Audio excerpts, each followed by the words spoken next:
their dreams, come and learn with us through Silent TV.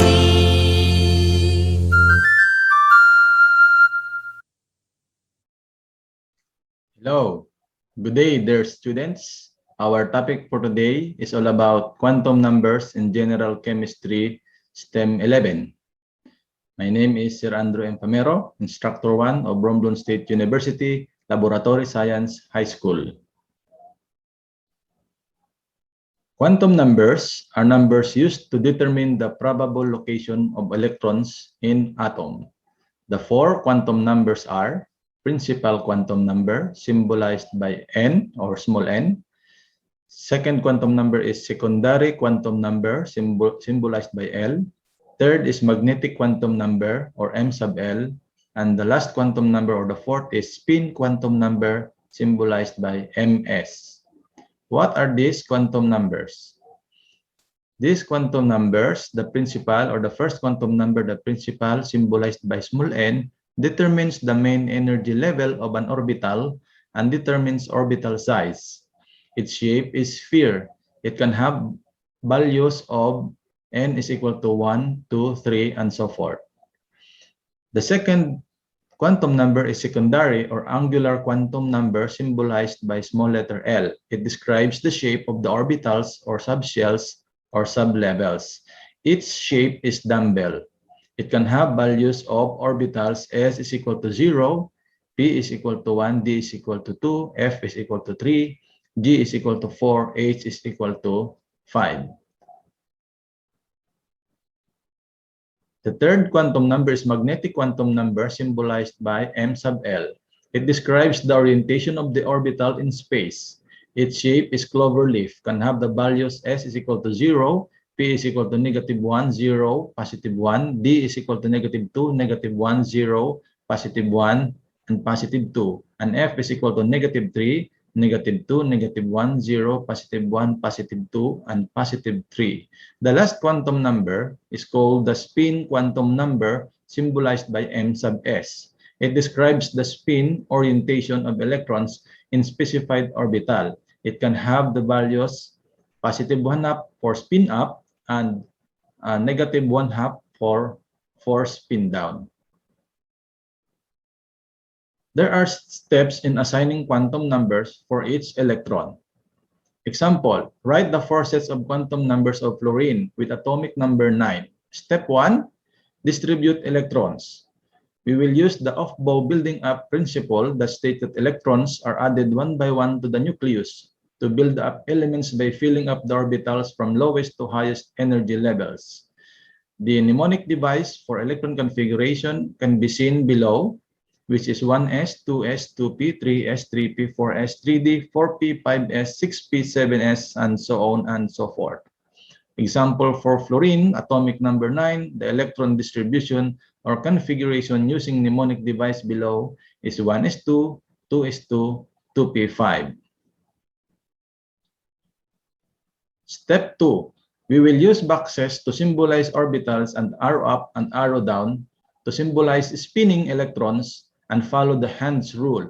The Hund's rule states that when electrons occupy orbital of equal energy, one electron occupies each orbital before there is any pairing. You can see there in the screen the example of the step 2. You can see also in the screen that the last entering electron is the basis of the quantum number. Okay, so the step 3 or the last step is write the four quantum numbers by giving value depending on the last entering electron, as what I have said in the second step. You can see in the screen that the last entering electron is downward spin, and you can see it 2p5. In electron configuration, the last electron configuration is 2p5. The 2 symbolizes the first quantum number, which is the n, while the p symbolizes the secondary or angular quantum number, which is symbolized by the small l. And for magnetic, it depends upon where the electron stops or where the electron has last entered. So that is the magnetic or the m sub l. And the m sub s, or the last quantum number, the spin quantum number, depends on the electron's spin or direction. If it is downward, it would be negative. If it is upward, it would be positive. In case of fluorine, the last entering electron has a spin of downward, therefore it is negative. So the answer in writing the 4 quantum numbers of fluorine is n is equal to 2, L is equal to 1, M sub L is equal to 0, and M sub S is equal to negative 1/2, or the principal is equal to 2, the secondary is equal to 1, the magnetic is equal to 0, and the spin is equal to negative 1/2. I will be showing you a video tutorial which is in Tagalog. I made this one especially for the students to understand more about quantum numbers. And there are many questions about quantum numbers, and I hope you will enjoy. So let's see this video.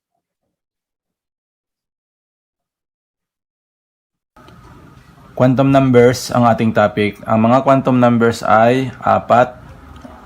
Principal, secondary, magnetic, spin. Itong mga number na ito ay naglo-locate ng electrons sa mga orbits nila, kung saan ang location or address nila. So, ito ang 4 na quantum numbers. May mga sila, symbol na N, secondary L, or angular momentum ito. Ang magnetic ML or M sub L, spin ay MS. Ang 4 na quantum numbers na ito ay energy level ang ibig sabihin ng principal. May value siya na 1, 2, 3, 4. Ang secondary naman or L ay shapes. Ang values niya ay S ay 0. Ito mga S, P, D, F, nung high school kayo, ang tawag dyan ay mga subshells or sublevels. Ang value ng S sa secondary ay 0, P is 1, D is 2, F 3. Magnetic, ito naman yung orientation ng orbitals.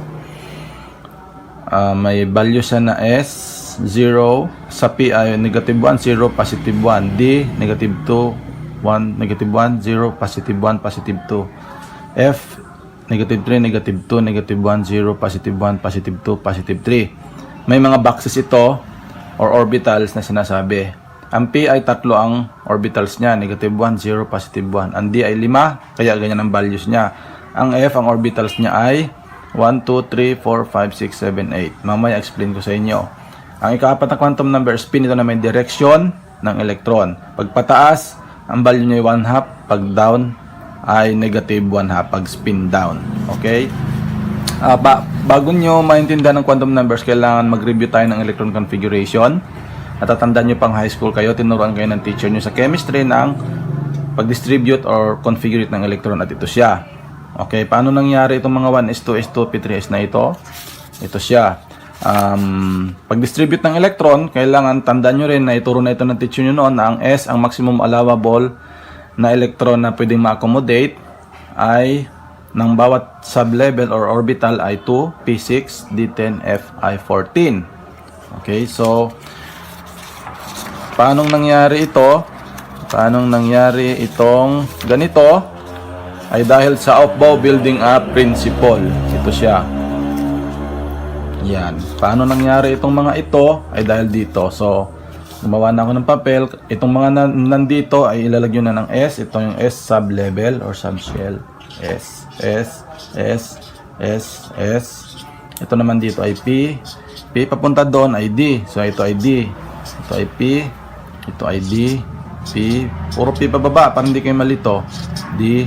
D. Ito naman ay F. F. Tapos, kaya naging 1S, 1S, 2S, 2P, 3S, 3P yan dahil kailangan lagyan nyo ng arrow dyan. So 1S, ito na siya. 1S, 2S, ito na siya. 2P, 3S, ito siya, 2P, 3S. Okay? 2P, 3S. Then 3P, 3P, 4S. Ito siya. Sunod sa 4S, dito na tayo, 3D, 4P, 5S. Sunod sa 5S, 4D, 5P, 6S. Sunod sa 6S, 4F, 5D, 6P, 7S. Sunod sa 7S, 5F, 6D, 7P. Kaya, nangyari itong ganito. Okay? And then, remember, na pag naglagay ng S, ang electron niya ay 2. Kapag nandun ka na sa P ay 6. Maximum, pwedeng bawasan. Pag nasa D na ay 10, F ay 14. Okay, so marunong na kayong mag-configurate. O bigyan natin ng example. Halimbawa ay fluorine, 9. Yan ang number of electrons niya. Fluorine, 9. So 1s2, 2s2, 2p. Hindi pwedeng 6 kasi 9 siya, dapat 5 lang. 2 plus 2, 4 plus 5 equals 9. Okay. So, halimbawa, sodium, 11. So, kailangan nyo pala ng periodic table para makita nyo atomic number. So, sodium, 11 ang electrons. 1s2, 2s2, 2p6. O, pwede tayo kasi 10 lang siya. Ang susunod sa 2p ay 3s. Ito, 3s. So, 3s, 1 na lang. I-add nyo, 2 plus 2, 4 plus 6, 10, plus 1 equals 11. So, ganyan ang nagka-configurate or nagdi-distribute ng electron. Then, anong element pa ang pwede? Plus na lang.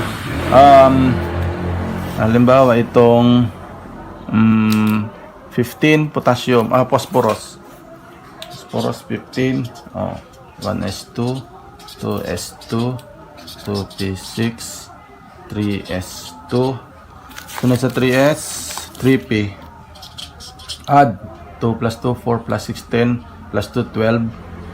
So 3p3. So okay. So yan ang pag-distribute ng electron. Then bibilugan yung last na distribution natin. Dahil magagamit natin ito pag-compute ng quantum numbers. Okay? So hanggang dito na lang. May second, third, fourth, and fifth video pa ito. Okay, thank you. Okay, going back to electron configuration or distribution, gumawa tayo ng example. This time, example. So, example natin ay, halimbawa ay fluorine, atomic number 9. Yan yung number of electrons niya. So, balik tayo doon sa ating sample sa mnemonic device. Na ito. Ayan siya. Susundin natin siya ulit at i-distribute natin yung electron. So, ilagay natin 1s2, 1s muna, ito siya 2s, and then 2p. Okay, so and then 3s. Hanggang dyan lang muna kasi magdi-distribute tayo ng 9. I-distribute natin yung 9 electrons ng fluorine dito sa mnemonic device na ito. So nalaman natin na ang s ay 2 at ang p ay 6. So dito ay 2, 2s 2, so apat na siya. 2 plus 2 equals 4. Yung P ay pwede siya mag-accommodate ng 6. So pwede tayo maglagay ng 5 lang dito kasi 9 siya, kasi 2 plus 2 equals 4 at ang P ay 5. So 2 plus 2 equals 4 plus 5 equals 9. So kahit wala na to. So yan. So ang sagot natin is 1s2, 2s2, 2p5. Tapos bibilogan natin yan. Yung 2p5, yan yung tinatawag na yung ika-9 niya, yun, nandun yung last entering electron. So example tayo pa ng pangalawang example sa electron distribution. Element number 12, carbon yata ay 12. Carbon ay 12, hindi ko lang sure. Tingnan nyo sa periodic table ninyo. So we have 1s2. Sundin ulit ha, sundin ulit yung mnemonic device natin. Ito 1s2, 2s2, 2p6. So ito 2 plus 2, 4 plus 6, 10 na agad. So 12 yan. Ang susunod sa 2p ay 3s. Yun siya, or yun siya, or yun siya. So 12, so gawin natin 3s2. 2 plus 2 equals 4 plus 6 equals 10 plus 2 equals 12. So ito yung kanyang electron configuration or electron distribution, at ito yung kanyang last entering electron dito, yung ika-12. So ito yung paraan para maka-electron configurate tayo ka-distribute or electron distribute. Last, X. Element X, hindi ko lang alam, ilagay natin ay 21. So sundin natin ulit itong electron configuring distribution. Mnemonic device, 1s, 2s, 2p, 3s, 3p, 4s. Mahaba-haba ito. So 21 na siya. So 1s, 2s, 2p, 3s, 3p, then 4S, lagyan natin 4P. Tingnan natin kung makakahabol na sa 21. So 2, 2, 6, 10, 2, 6. So ilan na to? 2. So 10. Actually ito siya is already 10. Ito is also, pag i-add mo yan ay 10. So 21. So meron tayong isa dito sa 4P1. So 10 plus 10, 20 plus 1 equals 21. So total 21. Bilugan ulit yan. So tandaan nyo yung mga binibilugan ko, yan ang gagamitin natin mamaya sa pag identify o pag-compute ng 4 quantum numbers. Okay? So tigil tayo ulit dito. Okay, this will be the fourth video or the last. So example ulit tayo ng problem sa quantum number. So ang example natin ay chlorine. So mag-configure tayo. 1s2, 2s2, 2p6, 3s2. Ilan na? 10 plus 2, 12. So 3s, sunod sa 3 ay 3p, 5. So 3p5 is the last natin na configuration, 3p5. Okay, so 3p5. So ang n natin is this one. So n is equal to 3. Ang p natin or ang l natin ay 1 kasi p siya. Then ang ml natin, gawa tayo ng boxes ulit. So upward, down, this is 1s2. Pwedeng kung kahit saan kayo, kung saan kayo komportable. Okay, 2s2. Ito na siya. And then 3 boxes. 1, 2. So 2p6. Ang 2p6 natin, ito yon. Upward muna ha. Follow the hands rule. Half filled muna ang orbital. So down ulit. Down, down. And then we have the 3s2. 3s2. Upward ulit, then down. And then we have the 3p5. So still in the 3p. O, tingnan maigi. So 3p5. Okay, follow the hands rule. Half filled ulit tayo. Okay, so ilan na to? 10, 12, 13, 14, 15. Dahil si size 17, 16, 17. O, parang katulad ng kanina, negative 1, 0, positive 1. So, ang ating ML ay 0. Ang ating MS ay negative 1/2 kasi ito yung last entering electron natin. Negative 1/2. Okay? So, ang sagot natin is N is equal to 3, L is equal to 1, and then ML is equal to 0, MS is equal to negative 1/2. Okay? So last example, try natin ang mas maliit-liit. Element number ano bang element yung number 5? Okay, 5th video na pala ito. Yung kanina 4th, akala ko last. Gusto ko damihan pa ang example para mas maintindihan ninyo. Gawa tayo ng another example ng how to get the quantum number. Element symbolizes x. So, yung mas maliit-liit na number, halimbawa ay element number 5. Yung kanina, yung last sa 4th video, tuloy natin. So, 1s2, 2s2. Ang sunod doon ay sa configuration natin ay ano nga? 2s2, 2p 1. Okay, so ano to? Bilugan yung 2p1, 2p1. N is equal to 2. Ayan siya. L is equal to 1. And then ML, itong 1, gawa tayo ng box. So 1s2, upward spin, downward spin, and then 2s2, upward spin, downward spin. May natitira tayong p. Ayan isa. So 3. So this is negative 1, 0, positive 1. So this is 2p1. So tingnan niyo dito sa tumigil, upward spin ang last entering electron natin. Last entering electron ay ito. So ang value natin ang ml ay tumigil dito, negative 1. Ano naman yung spin? Upward ba o downward? Upward. So positive 1/2 kasi upward ang spin niya. Okay? So itong 4 quantum numbers. Doon sa module ninyo, medyo tricky yung tanong doon, pero i-manipulate ninyo kung ano yung sinasabi doon. And then, doon sa module ninyo, ibinigay na yata ito, alamin nyo naman kung anong element yon. Pwede kasing ibigay lang ito. There are 4 quantum numbers here. Determine the element. So, kaya nyo rin yun. The other way around, baliktad. Okay? So, you just manipulate it and you will really enjoy. Mag-enjoy kayo. So, maraming mga twists dito na pwedeng gawin na mga problems. So, I'll send you again sa 4th module, sa 5th module natin, still in quantum numbers.